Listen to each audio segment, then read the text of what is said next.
Hey guys, back with another gun review, this time of my Remington 30-06 Model 770. One of my favorite rifles I've ever shot, definitely my favorite that I own. Of course, I went with the Springfield bolt action, and just a lot of good things about this rifle. Very durable, very reliable, very accurate. Just a quick little story to share with y'all before I talk about the rifle itself. The first time we fired this rifle, I went out with my dad and a buddy of mine, and of course I'm the hunter of the family. My dad, the only reason why he really owns guns is because of me. I'm the Bubba of the family, drive a truck, own guns, just do everything. And I'm the only reason why he even owns a gun. Well, he shot rifles before, but nothing with a scope. The only time he ever did it was with iron sights, and of course, as y'all can tell, I've got a Bushnell on here. So when he was holding the gun, he of course had ear protection on. He couldn't hear any word we were saying, and he was literally, me and my buddy kept telling him, move back, you're gonna hit your face with the scope, and he did not hear a word we said. So he was about that far away from the scope tip. I'm trying to get y'all to show about that far, and I looked at my buddy and said, just let it happen. So he of course pulled the trigger, and this thing's got some pretty good kick on it. Not too much, but enough that he learned his lesson by hitting him right in the eye. I had a pretty little bruise there. So for guys who are just starting out, keep in mind you want to keep good enough distance. He also said he couldn't see well going through the scope, and that was also another reason was he was too close to it. But back to the gun. Like I said, this is a 30-06. It's got the APG camo. They do have an option for a stainless steel bolt and stainless steel barrel. I opted out of that and got a black barrel and black bolt. Little thing is that sometimes some of the paint does rub off on the bolt, not much on the barrel. But I just love this gun. I prefer bolt action, more accurate, definitely. I can shoot this about 4 times and get probably about a clump that big of rounds going through a target. So I mean, it's way more accurate than shooting a regular one. But the cool thing about this is it does. Hold on, let me take the bolt out real quick. To remove the bolt, it's actually real simple, just like on most bolt action. A lot of times you'll see this switch right here.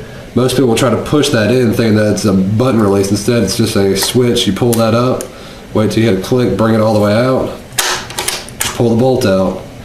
So yeah, that ain't hard at all. But as you can see, of course, you're gonna have 1 round in the chamber, and it comes with a magazine on it that holds 4 regular rounds, or 3. Forgot what it is. It's hold on a sec. 4 regular rounds and 3 Magnum cartridges. So you'll have 5 at the most in the gun. Usually I only put 2 in here, and of course have 1 in the chamber, just so I know how many I am shooting off, just for safety reasons. From the factory, usually you will get this Bushnell 3 9x40 scope. I mean, it's a good scope if you're starting out. I actually have a Nikon that I've ordered that I'm supposed to be getting on here, a much better scope. But if you're just starting out, like I said, this is actually a really good starter gun. 30-06, you're going to kill your target. It's going to die if you hit him in the right spot. But I do recommend changing the scope, just something that you're going to be more accurate with deer hunting. And honestly, just for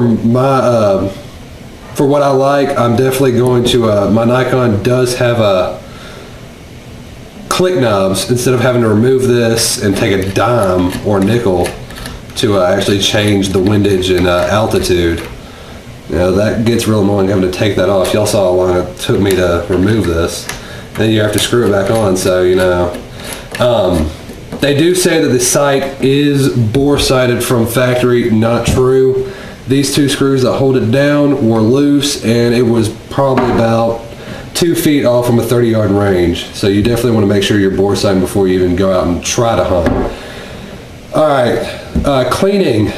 before you fire this at any time, you want to go out and clean it. You want to make sure you have your own rod, your solution, patches, everything. Because the first time you clean it, it's going to be best, because when this thing is rifled, the rifling in it, when it's made, it will leave burrs behind, and when you fire it, the bullet's going to go through and scratch some of the rifling. So you want to clean this before you even fire it. If not, you're going to have more troubles. And also, you want to have a bore guide, and you always want to go in through the chamber. If you go, you're going to ruin the crown on the tip, which means every time you fire it, either the bullet's going to slow down or you're absolutely going to miss what you are firing at. So that's just a little bit of cleaning. Recommend some Hoppy solution just to run through on your patches. And if you get the bottle of it, not the spray, get an eyedropper to put on your patches, or not, you're going to make a big mess and you're going to lose a patch up in there somewhere. And so, like I said, it's a really good starter gun, and even for people who just like to shoot and go hunt, it's not just a starter's gun. But just to keep in mind, this is a light barrel rifle. So you want to remember, you want to shoot about 4 rounds, let it cool. Do not shoot more than 4 at a time, or your barrel will heat up and start warping, which means it will be permanently messed up for accuracy, which means that you're going to have to do whatever, or you're just going to have to get a new gun yourself. So 4 rounds at the most, let it cool for about 5 to 10 minutes, and then you should be ready to go. Hope this video helped y'all out. I'll hopefully have a cleaning video for y'all if any one of y'all need it. Just ask me if y'all even want that video. I'll decide later. But subscribe, rate, and comment. Alright, see y'all.